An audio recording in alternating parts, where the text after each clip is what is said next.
haddii yidhahdaan maalinta doonanu daminaynaa maalinta doonana waan shidaynaa qiimahaanu doonana waan idiga siinaynaa haddaba waxaad ogaataan idinkuna annana xeerdejintii baan naho inaydaan kooto ku haysanayn baan idiin sheegaynaa ballan idinku qaadaynaa waxaan u soo jeedinaynaa aan u sheegaynaa ummadda iyo xukuumaddaba inay arrintaasu sharci darro tahay inay waddanka khalkhal gelinayso shirkaduhu haddii ay ugu hanjabaan dadka inay leydhka ka goynayaan waa dembi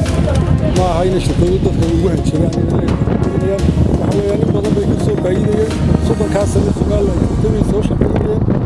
mudanayaal ka tirsan golaha wakiilada Somaliland ayaa maanta mooshin ka keenay qiimaha shidaalka iyo shirkadaha leydhka kuwaas oo horgeeyay kalfadhiga maanta lahaa golaweynahoodu xubnaha mooshinka keenay oo ahaa guddida kheyraadka dabiiciga ee golaha wakiilada ayaa sheegay in mooshinkooda ku aadanaa sidii xukuumaddu cashuur dhaaf ugu samayn lahayd shirkadaha leydhka isla markaasina aanu dalku u guli lahayn xaalad koronto la'aan xubnaha oo kalfadhiga kadib warbaahinta la hadlay ayaa faahfaahiyey ujeedka mooshinkooda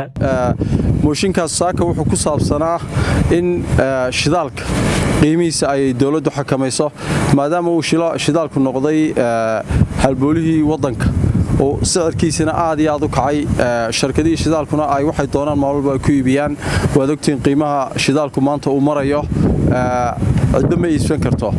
dhaqaalihii aad iyo aad buu dadka hoos u dhacay laakiin sicirkii aad buu sii kacay marka shidaalku waxyaalaha ugu muhiimsan shirkadihii shidaalkuna sicirka maalin walba waxbay ku daraan marka xukuumadda waxaan u soo jeedinay maanta talooyin ay ka mid tahay in sicirka shidaalka la xakameeyo sicirka shidaalku isagaa xakameeya korontada isagaa xakameeya raashinka isagaa wax walba xakameeya waad ogtihiin sida kale in shirkadihii leydhku iyaguna sicirkii intay doonaan inay ka dhigaan wadahadal baa u socda wasaaradda iyo komishinka hase yeeshee waxaa jira in maanta iyadoo la yidhi joojiya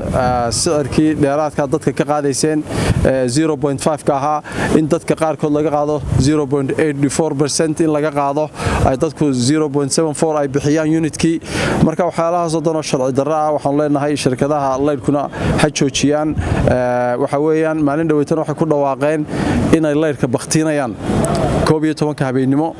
waxaan u soo jeedinaynaa aan u sheegaynaa ummadda iyo xukuumaddaba inay arrintaasu sharci darro tahay inay waddanka khalkhal gelinayso dhinac kasta shirkadaha leydhkana waxaan leenahay ummadda u tudha dadkiina u tudha arrintaasna waa arrin aad runtii sharciga ka soo horjeeda goluhu xildhibaanada goluhu dhammaan ma ogola arrintaa waxa weeyaan sharci baa laga yeelanayaa sharci baa dib loogu fiirsanayaa waxa weeyaan ay runtii xildhibaanaduna soo jeediyeen saaka in xeerkii leydhka iyo tamarta dib loo furo sida loo xakameeyo arrimaha leydhka ay xukuumadduna awood ugu yeelato inay iyadu tacriifadda iyo leydhkaba ay hogaamiso waddanka mooshinkaasi wuxuu odhanayay xukuumaddu ha u samaysa cashuur dhaaf shidaalka shirkadaha leydhka bixiya isbishal shirkadaha leydhka bixiya waayo haddaan isku wada darno gawaadhidu waa iska iyagu waa raaxo oo qofku iska dhigi karaa waanu kaxaysan karaa qofkii awooda ha kaxaysto laakiin shirkadaha leydhka bixiya in cashuur dhaaf loo sameeyo mooshinkaa waan keennay haddii ilaaha idhaahdo waxaanan talo ugu soo jeedinay xukuumadda inay mooshinkaasi ay ku dhinto cashuurta ama gebi ahaanba ka dayso shirkadaha leydhka cashuurta taa marka laga yimaado waxaad ogeydeen in horta shirkadaha leydhka bixiya iyo shacabku waa mid way isu tiirsan yihiin shirkaduhu haddii ay ugu hanjabaan dadka inay leydhka ka goynayaan waa dembi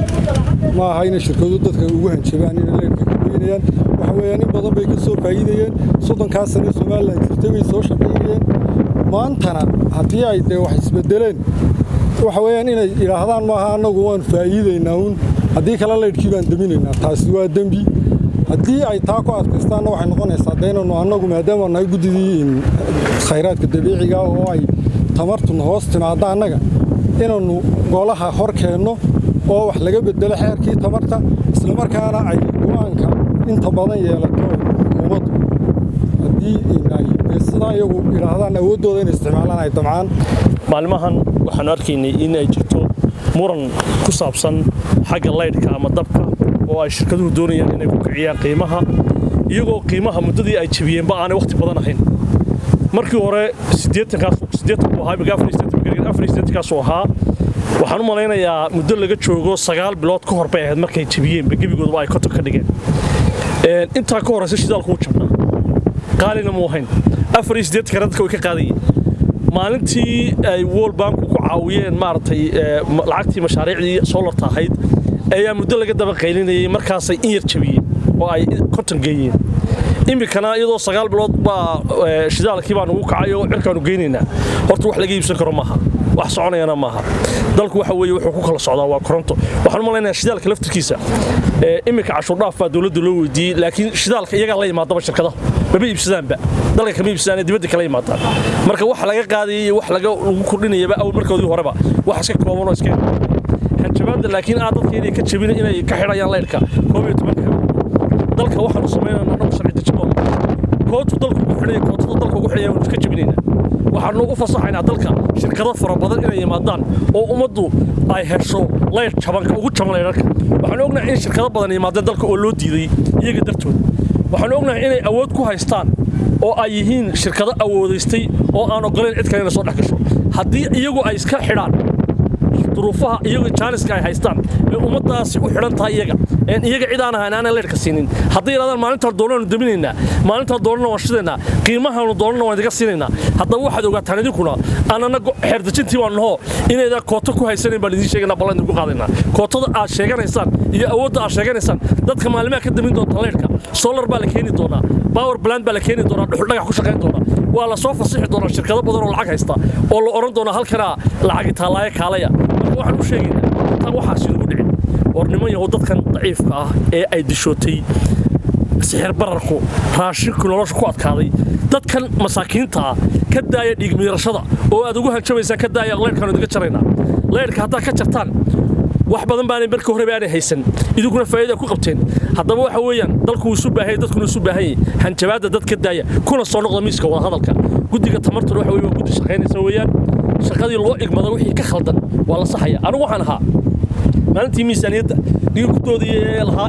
yaa ku dhici kara oo soo gelin kara in budgetka loo fasaxo gudiga anaa gudiga ku kacsanaa maanta laakiin waxaan arkaa in danta dadku ku jirto in loo helo cid hor istaagta nimankan waxay doonayaan samaynaya marka waxa weeyaan gudiga sida xeerkii wixii ka dhiman baa loo saxayaa shuruucda dalkana waa la saxayaa wixii khaldanna waa la saxayaa cidina cid uguma hanjabi karto leerka ka